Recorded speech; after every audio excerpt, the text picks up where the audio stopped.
Najviac takého životného učenia a lekcií zažívame v oblastiach, kde prežívame najviac strachu,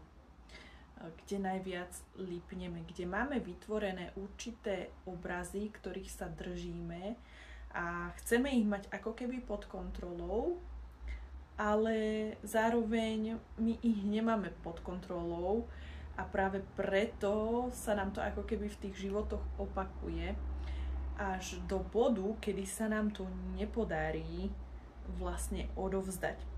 Možno ste už zažili aj vo svojom vlastnom živote, že až keď ste pustili nejaké to svoje presvedčenie alebo nejakú to svoje lipnutie, nejaký ten svoj strach, tak až keď ste to odovzdali, prišlo to oslobodenie a vyriešenie tej danej situácie, alebo keď proste odovzdáte, keď človeku sa podarí, to sám v sebe cíti, že niečo odovzdal, tak proste príde sloboda, prídu zrazu riešenia a zrazu na tom až tak nezáleží.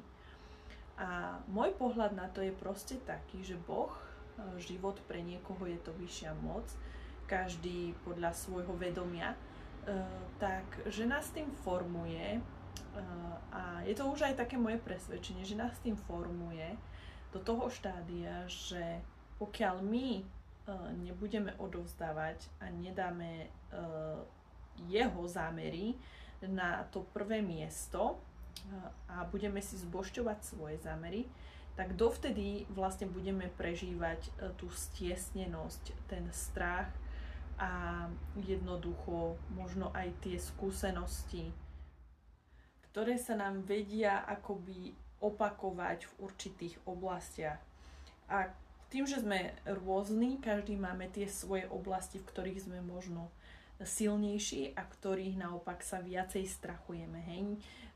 Netreba sa porovnávať, ale každý jeden človek má tú oblasť, kde možno prežíva viacej strachu. Čiže to také odovzdávanie nás učí tomu dať to vyššie dobro na prvé miesto. Nie tie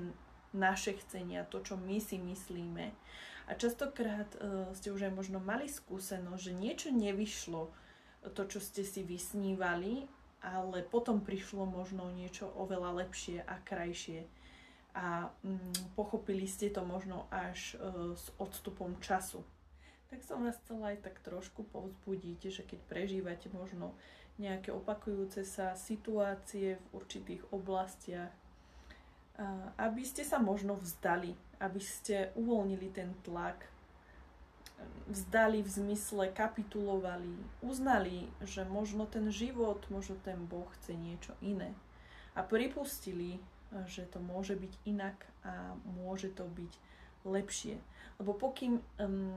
nepríde k tomu odovzdaniu a bude tam stále taký určitý tlak, tak znova sa to bude opakovať a znova, až kým vlastne to nepochopíme, že stačí to odovzdať a veriť, že je o nás proste postarané.